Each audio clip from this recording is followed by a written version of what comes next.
playing Chen in any of the DPs. I would have never expected him to play a hero like Chen for sure. Like just based on his personality, based on his playstyle and everything else. Like Chen is not a hero that would be in my book, you know, when I talk about boss schooling. No, certainly not. And well, for Carlo, his difficult laning stage may already be off. Well, to just that kind of a start, he's going to be able to at least evade here. I believe Blacklist Rivalry smoking out.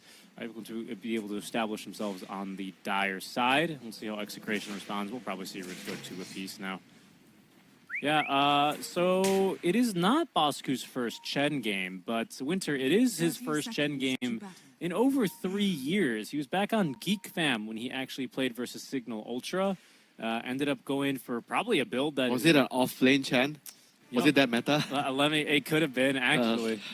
It could have been. I don't know, because he went for the Helm, he went for the Solar Crest, Pipe, and Greaves. Yeah, I mean, that's what you do on an off-lane Chen. Could have been.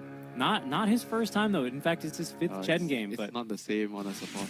I would tend to agree with you here. We'll see how he's able to perform and whether or not he'll get your Winter Seal of approval. Hello? Yeah, already Gush. Lots of magic damage here at level 1. KP very eager to start the skirmishing early into this kind of a lane. Not the biggest loss for him. He's going to have to send an extra set of tangles. He should be fine. Maybe getting the Gush at level 1, not so ideal for securing last hits, but it would give them like a chance to kill the partner if he's not careful with his positioning. Probably going to get the range creep. Oh, yep, PL gets the range creep. Standard stuff. Dump bottom, you can see, actually he's just taking a creep. Normally I get yelled at, Winter, when I do that. My cores yell at me because I'm stealing their experience and gold. Yeah, but if the cores can't get it, why not? You know, why not? Yeah, I get it in your games. Your cores don't understand. That's right. Well, our games aren't too far off now, Winter. I'll remind you. Remind you. Shit. But yeah, I'm afraid you're precisely correct with that. I'm going to zip my mouth.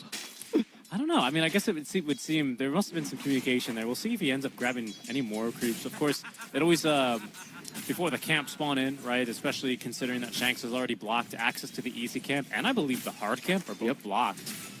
So... Oh, the sentry actually missed? Yeah, Bosku missed with his sentry, so he's going to have to walk... I mean, I guess not that far away now that he got those camps down bottom. Oh, he tried to be greedy, that's why he missed. I see. Yeah. He's going to get one right now. He'll get one, and so he'll be having access to at least an easy camp here. Not really sure why Carl tips Tino there.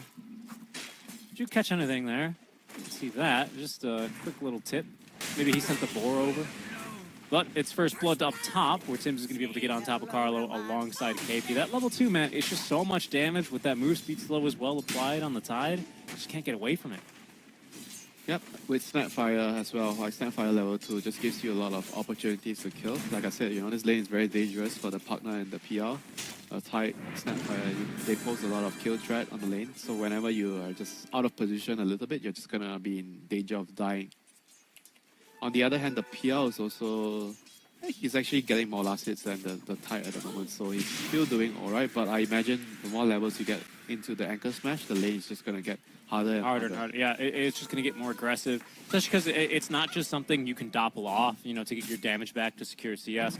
As soon as you use that doppel, like you said, you're in trouble. It doesn't appear, that looks out of the hitbox. I think is what the observers are trying to see, or outside of that circle.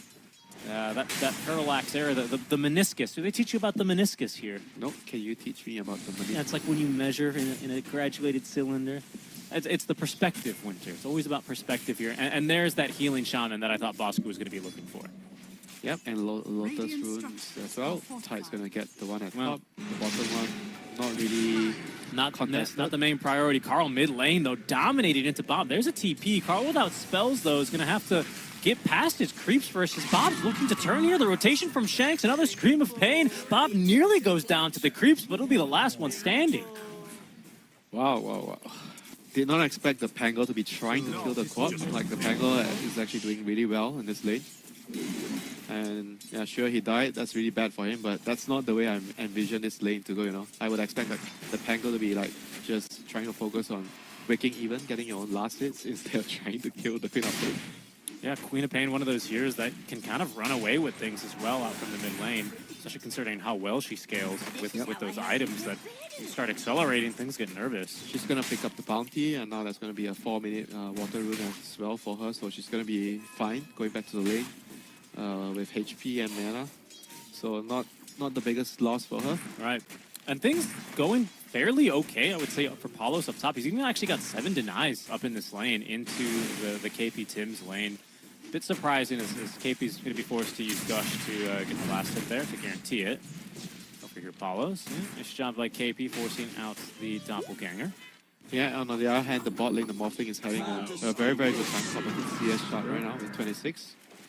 Like, Beastmaster is not able to pressure. I guess this is mainly the Chen, you know, after dewalling the camp, he gets the pull, he gets the healing creep. Oh, and actually, they've taken the gate up top already. Shanks looking to make a rotation here just prior to the 5-minute mark. There's nothing more he can do at bot, so he's abandoning bot. So it's good luck. This rivalry, then we'll see how they actually react to this additional member up.